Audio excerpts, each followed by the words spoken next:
Here's a fact that might surprise you. Britain has historically prospered more under its queens than its kings. Not marginally, dramatically. And once you see the pattern, you can't unsee it. Elizabeth I defeated the Spanish Armada and launched what historians call the Golden Age of English literature.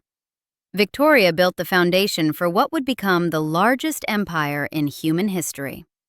Elizabeth II navigated the end of that empire without the nation collapsing into chaos. 3 queens, 3 transformations. Each one took a country in crisis and left it stronger than she found it. So why was Princess Anne, the one royal who inherited all of that toughness, all of that competence, all of that magnificent refusal to suffer fools, passed over for the crown? The answer isn't about Charles, not really. It's about a bad algorithm, a succession rule that optimized for the wrong variable. And the evidence suggests Britain got the wrong monarch because of it. Let me show you what I mean. When Elizabeth Tudor took the throne in November 1558, she was 25 years old and inheriting a disaster. Her sister Mary had left England religiously divided, diplomatically isolated, and hemorrhaging money. The treasury was virtually bankrupt. Picture that for a moment. A young woman stepping into a role that would crush most people, with an empty war chest and enemies circling. What Elizabeth did next should be studied in business schools. She didn't make grand gestures. She practiced fiscal restraint. Patient, grinding, unglamorous restraint. By 1574, 16 years into her reign, she had cleared the regime of debt entirely. By the mid-1580s, the crown was sitting on a surplus of £300,000.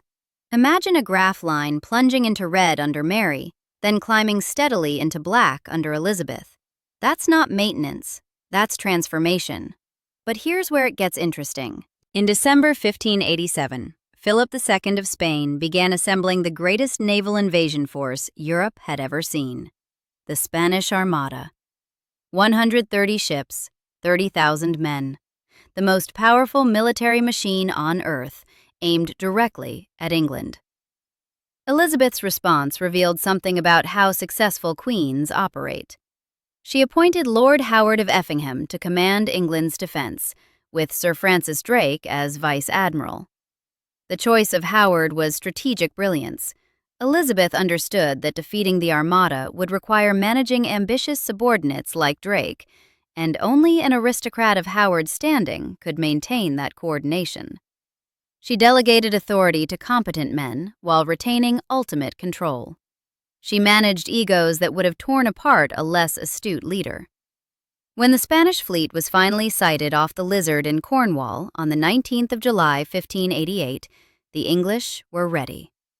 The rout at Gravelines, the desperate Spanish retreat around Scotland, fewer than half the original Spanish ships made it back to Spain. 20,000 Spanish sailors and soldiers dead. English losses? No ships lost. About 100 men killed in direct combat. England had defeated the greatest military power on Earth. The commemorative medals minted afterward bore an inscription that captured the national mood. God blew and they were scattered.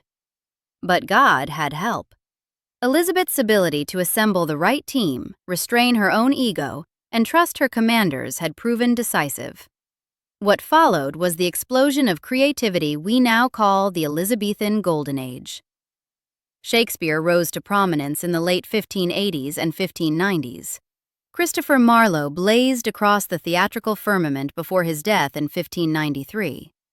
Theater, poetry, music, all flourished under a queen who understood that soft power was as valuable as military might. When Elizabeth died in 1603, after 45 years on the throne, she left behind an England unrecognizable from the fractured nation she'd inherited. Receipt number 1. The pattern repeated itself 2.5 centuries later. Victoria ascended to the throne in 1837 at 18 years old. Britain was already in the throes of an industrial revolution that would reshape the world. But revolution is chaotic.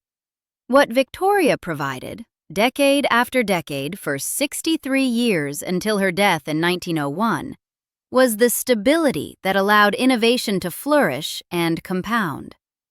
The numbers are staggering. Imagine a map of Britain in 1837. Now watch the railway lines spread across it like iron veins, year by year. The telegraph annihilated distance.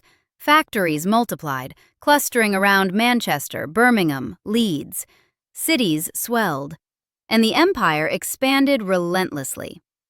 The Great Exhibition of 1851 stands as perhaps the perfect symbol of Victorian confidence. Held in Hyde Park, London, from 1st of May to 15th of October, it was the first in what would become a long series of World's Fairs, consciously, deliberately designed to showcase British industrial supremacy to an international audience. 6 million people visited. That's equivalent to a third of the entire population of Britain at the time. The Crystal Palace that housed the exhibition was itself a marvel. A prefabricated iron and glass structure demonstrating the very industrial techniques it was built to celebrate. Victoria didn't invent the Industrial Revolution, any more than Elizabeth personally sailed against the Armada. But she provided something equally essential: political stability that allowed innovation to flourish, and symbolic continuity that gave the British people a sense of identity during decades of wrenching change. The empire that grew under her reign would eventually, at its territorial peak in 1920, control over 35 million square kilometers, more than a quarter of the Earth's land surface. The largest empire in human history. Receipt number 2. Elizabeth II's inheritance was rather different. When she took the throne in February 1952, the empire her great-great-grandmother had built was already crumbling.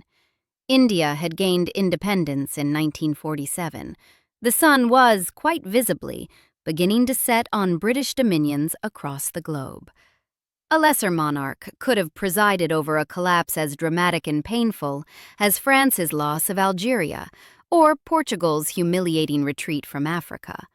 Instead, Elizabeth performed something like diplomatic alchemy. The empire didn't collapse. It transformed. The British Commonwealth emerged from the chrysalis of colonialism as a voluntary association of 54 nations, maintained not by force, but by soft power, trade relationships, and the personal diplomacy of a monarch who understood that adaptation was survival.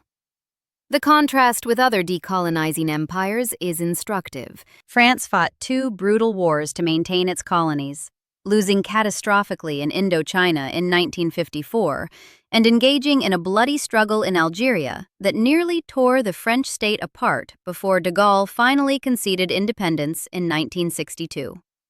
Portugal clung to its African possessions until revolutionary upheaval in 1974 forced a chaotic abandonment. Belgium's departure from the Congo was followed by years of civil war. Britain's withdrawal wasn't bloodless: partition violence in India, emergencies in Malaya and Kenya, but the overall trajectory was managed rather than catastrophic. The Commonwealth that emerged maintained ties that other former empires lost entirely. Receipt number 3. But here's the thing about Elizabeth II that most people forget. Before she was queen, before she was even heir apparent, she did something that would establish the template for everything that followed, and that would echo, decades later, in her daughter's character. In February 1945, as the Second World War ground toward its conclusion, Princess Elizabeth joined the Women's Auxiliary Territorial Service.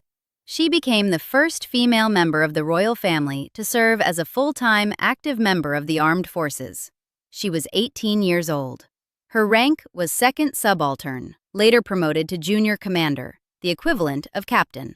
Her service number was 230873, and for the following months, she trained as a driver and mechanic. The photographs from this period are extraordinary. The future Queen of the United Kingdom, heir to 1,000 years of monarchy, with grease on her hands and a spanner in her grip, peering under the bonnet of an Austin K2 ambulance, behind the wheel of a military truck, navigating roads pocked by bombing. in uniform, indistinguishable from the other young women in her unit except for the accident of her birth. Elizabeth genuinely enjoyed the mechanical work. She'd found something she was good at, something tangible, something useful, something that had nothing to do with ceremony or protocol. The skills stayed with her for life. Decades later, she'd still be seen driving herself around the Sandringham and Balmoral estates, a sight that reportedly startled more than one visiting dignitary who expected chauffeurs and protocol, not a head of state behind the wheel of a Land Rover. The royal warrant she granted to Land Rover in 1955 wasn't merely ceremonial. It reflected a genuine affection for the vehicle she'd learned to service during the war. This competence, this willingness to get her hands dirty, this understanding that leadership sometimes meant doing the unglamorous work yourself, these qualities didn't disappear with her generation. They were passed down. They found their purest expression in her second child.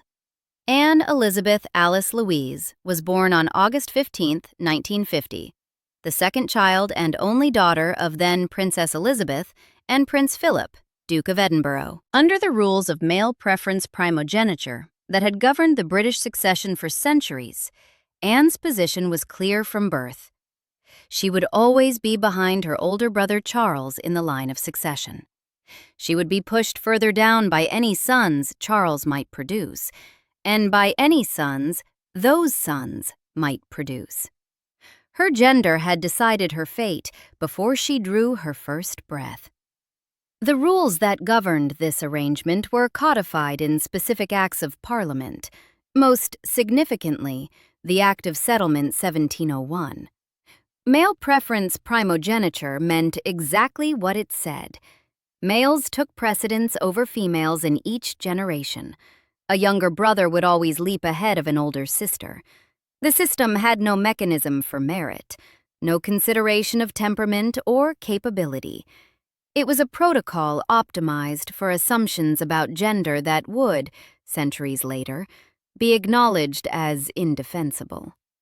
But watch Anne grow up, and you begin to see the protocol's flaw. From her father, Prince Philip, a naval officer who'd seen action at Cape Matapan and been mentioned in dispatches, she inherited what can only be called a magnificent impatience with nonsense. Philip had no patience for protocol divorced from purpose. Anne absorbed this sensibility completely. From her mother, she inherited something harder to name, a sense of duty that was almost physical, a need to be useful rather than merely ornamental.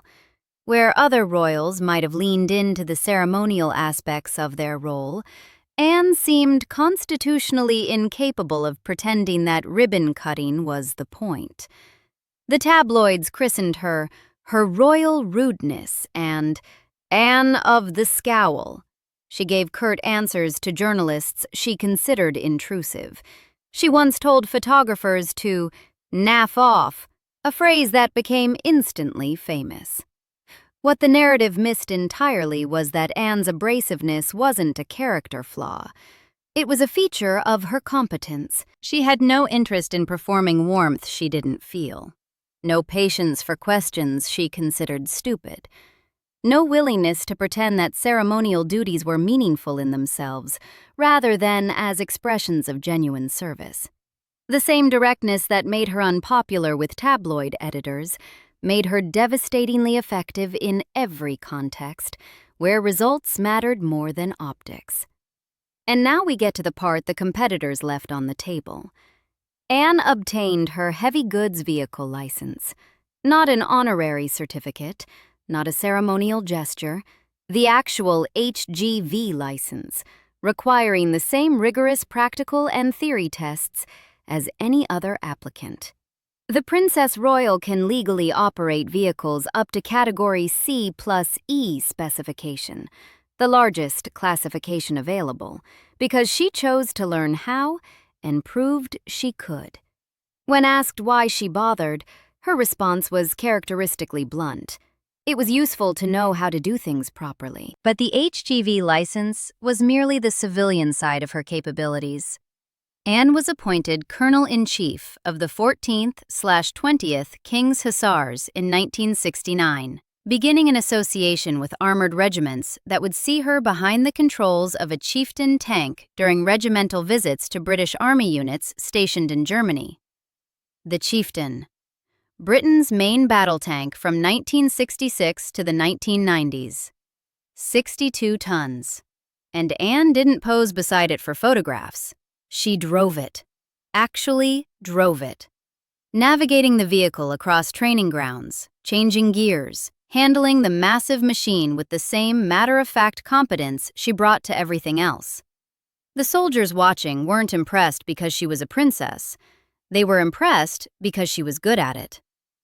During these same military engagements, Anne demonstrated marksmanship with the Sterling submachine gun that drew genuine admiration from professional soldiers. The accounts describe her putting rounds on target with accuracy that reflected serious practice and natural aptitude. One story that circulated through regiments, impossible to verify with documentary precision, but persistent enough to have entered military folklore, has her firing from the hip and hitting a bullseye, to the visible astonishment of the NCOs watching. Whether apocryphal or not, the story's persistence tells you something about how the military viewed her. As someone who could actually do things, not ceremonially, actually. She holds the rank of Admiral in the Royal Navy and General in the British Army. Honorary ranks, yes, but ones she earned through consistent engagement with the services, rather than mere titular association. The soldiers who served with her will tell you, she showed up, she learned, she participated, she didn't expect to be coddled. The physical courage was equally remarkable. Falls she took and got up from, bones she broke and competed through, an absolute refusal to be treated as fragile simply because she was female and royal. And then there was the kidnapping. 20. March 1974. Princess Anne and her husband, Captain Mark Phillips, were returning to Buckingham Palace after attending a charity film screening.